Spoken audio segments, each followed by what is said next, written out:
You. Ang pakiusap ko lang, can you just spare the health? I mean, kung maaari, kung magkakaroon kayo ng mga ganong provisions in the future, wag lang po sana yung health. Kung wala na, di na rin tayo papayag dito sa Senado ng gano'n. Yan ang Hindi na rin pakiusap tayo ko sa Kongreso. papayag. Pero ibig ko pong sabihin, kung meron man pong mga ganong provision na makita kayo, kindly spare the health. Kasi para sa akin talaga, PhilHealth is para sa health. Health, klaro eh. Right. Health ng Pilipino, PhilHealth. I agree totally. Ang pakiusap ko sa inyo, huwag nyo kaming utusan. Hindi po yun inutusan. Salamat po, Maraming Secretary salamat po. Recto. Alalahanin mo, hindi ka halal ng taong bayan. Naluklok ka dyan sa pwesto mo. Isang tao lang ang nagpili sa'yo. Kung dumaan man sa committee on appointment, lutong Macau yan. Kaya nandiyan ka. Alalahanin mo, buwis ng mamamayang Pilipino ang pinapasahod sa'yo. Tapos ganyan ka mag-asta. Swerte ka at mabait niyan si Senator Bongo. Nagpapasalamat pa sa'yo. Nakikiusap siya na huwag ninyong tapyasan at i-zero balance yun nga eh. Mga gago ba kayo? Kung ako sa'yo, mag-resign ka na dyan.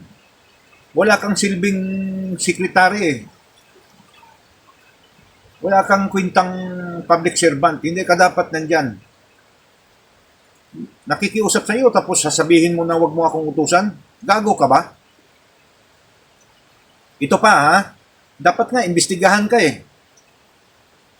Bakit? Yung 90 billion nilagay mo sa unprogrammed fund. Tapos, noong nabulilyaso kayo, binalik ni Presidente ang 60 billion. Kagaguhan ninyo. Binalik ang 60 billion. Mga gago kayo. Dahil na bulilyaso na kayo, ibabalik ninyo. Ano bang ibig sabihin yan? Binalik dahil parang mayroon na kayong admission of crime. Balik natin ito kasi nabulilyaso tayo. Ikaw,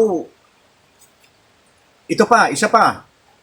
Ikaw din yung utor dyan sa value added tax eh. Yung pahirap ng mga mamamayang Pilipino yan, kahit mga mahihirap, nagsakripisyo sa buwis na yan. Hindi ka pa nakontinto. Mayroon ka pang ginawang expanded value added tax. May added tax na nga, may VAT na nga, dinagdagan mo pa. Gago ka. Tapos, noong 2012, yung sin tax, gusto mong hindi buwisan ang mga produkto ng tabako. Saan ba yung utak mo? Hindi buwisan yung sin tax, yung buwis ng alak, buwis ng sigarilyo, kung ano-ano pang klaseng bisyo ng tao. Tapos, doon ka sa mga ordinaryo mamayang Pilipino kumukuha.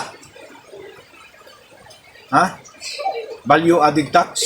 Ayaw mong buwisan yung alak at saka sigarilyo. Nanggigigil ako sa iyo, Secretary Recto. Ang sarap mong...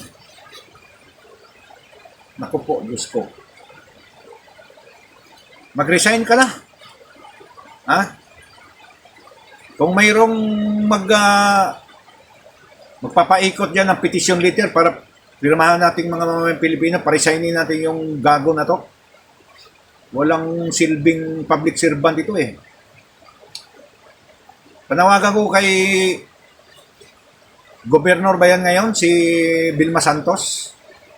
Disiplinahin mo yung asawa mo. Parang, iwan ko ba,